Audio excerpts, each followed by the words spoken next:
भी चलेगा, बट दो डेरिवेटिव निकालना है तो थोड़ा सा मुश्किल होगी। इसके लिए आप क्या करो, इसको ऐसा लिख दो y equal to x raise to half. हमने ये देख लिया है, nth root of x is equals to x raise to 1/n। ठीक है, अब ये क्या है, स्क्वायर रूट, मतलब यहाँ पे कोई नंबर नहीं लिखा है, बट वो क्या है, स्क्वायर रूट, मतलब वहाँ पे क्या होगा, 2 होगा। ठीक है, अब क्या करो, डिफरेंशिएट करो विद रिस्पेक्ट टू x, तो क्या आएगा देखो, dy by d x equal to d by d x of x raise to half. कौन सा फॉर्मूला यूज़ होगा, एक्स रेज टू एन का। होप सबको ये फॉर्मूला आता होगा, 1/2 एक्स रेज टू 1/2 माइनस 1। ठीक है, क्या आ गया देखो, 1/2 x raise to 1/2 minus 1 is minus 1/2। ठीक है, this is d y by d x का वैल्यू। सो हमें इस टर्म का वापस से एक बार डेरिवेटिव फाइंड आउट करना है। ठीक है, so differentiating once again with respect to x, differentiating with respect to x, तो क्या आएगा पता है, d by d x of d y by d x. मतलब लेफ्ट में तो हमने क्या लिखा, d by d x of d y by d x लिख दिया, क्योंकि ये पूरा एक फंक्शन है।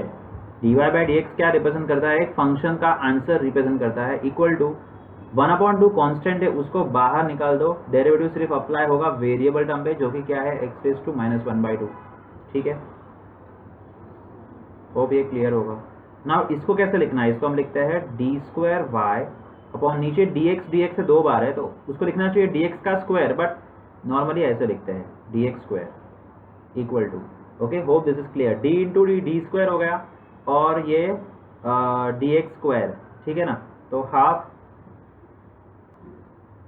हाफ एज इट इज होगा, derivative of x raise to n क्या आएगा, वापस से same procedure, minus half x raise to minus half minus 1, minus half और हाफ हो गया -1/4 इंटू एक्स रेज टू -1/2 -1 -3/2। ठीक है, कैलकुलेशन होप सबको आता रहेगा, अभी इसमें कुछ दिमाग नहीं लगाना है। D square y upon d x square, that the value is this. ठीक है, इसको और सिंप्लीफाई करते हैं, so d square y upon d x square equals to -1/4, that is sure. फिर हमें मिल रहा है एक्स रेज टू -3/2। अब आपको इसको पॉजिटिव करना है तो आप इसको ऐसे लिख सकते हो,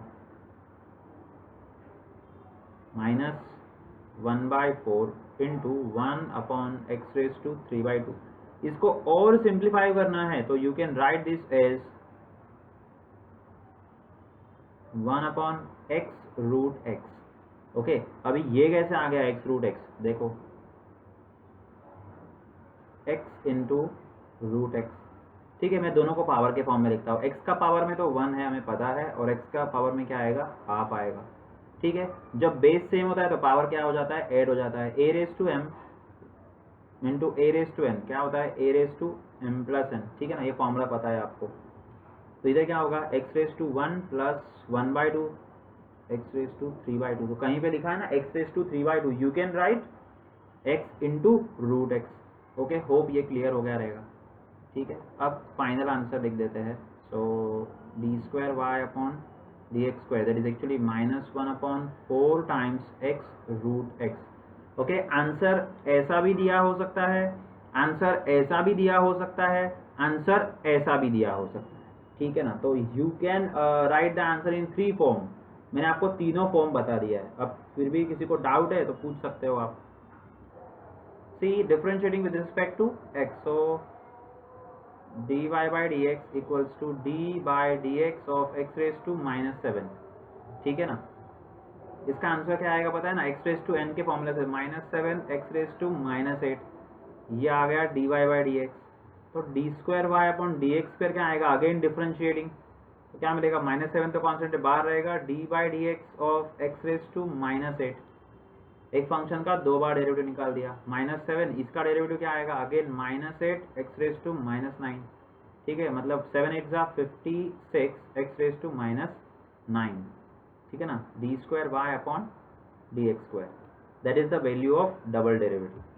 okay, so hope this is clear. Differentiating this function with respect to x, एक बार का डेरिवेटिव है ये, तो d y by d x equals to, अरे मेरे पास ई रेज टू एक्स का डेरिवेटिव है, ई रेज टू पावर में x नहीं दिया है, कुछ थोड़ा सा फंक्शन अलग दिया हुआ है, तो I will assume that as a bracket, e raise to bracket का derivative e raise to bracket into d by d x of that bracket which is 2x plus 1, तो 2x प्लस 1 डिफ्रेंशिएट कर दो further, क्या आएगा देखो, e raise to 2x plus 1 into derivative of 2x plus 1 is actually 2 constant है, x का derivative 1 का derivative 0, तो 2 plus 0 that is 2,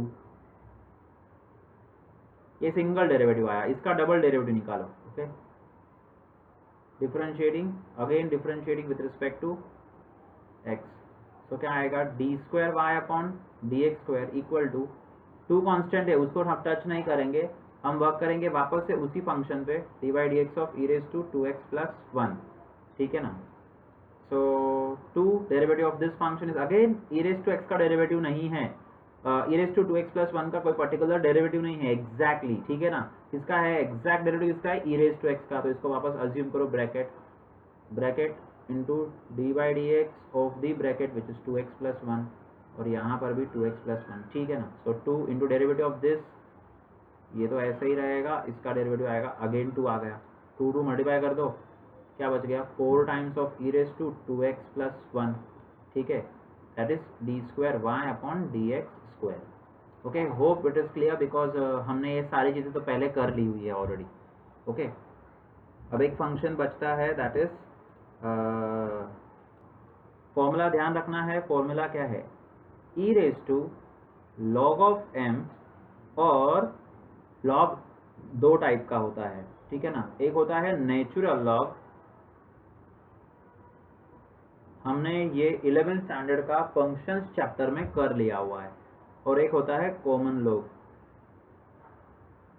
natural log base में क्या होगा e होगा, कॉमन लॉग बेस में क्या होगा 10 होगा, अदर देन कैलकुलेशन, ठीक है ना, जहां पे लॉग का कैलकुलेशन आता है, मतलब जहां पे आप लॉग टेबल से वैल्यू लिखोगे वहां पे तो बेस में क्या होता है नॉर्मली 10 होता है, बट डेरिवेटिव पढ़ रहे हो, इंटीग्रेशन पढ़ रहे हो, या कोई भी एप्लीकेशन पढ़ रहे हो, तो उसमें बेस में हमेशा क्या होगा e होगा, मतलब हम डेरिवेटिव पढ़ रहे हैं, यहाँ पे बेस में कुछ भी नहीं लिखा है तो क्या रहेगा e होगा, अगर लॉग का बेस में कुछ भी नहीं लिखा है तो क्या होगा e होगा, ठीक है ना। तो e raise to log of m to the base e का आंसर होता है m, that's a formula, all of you please remember. So y equal to, इसको हम चेंज करते हैं थोड़ा सा, e raise to log of x to the base e, तो इसका आंसर तो आ गया x, ठीक है। अब इसको डिफरेंशिएट कर दो,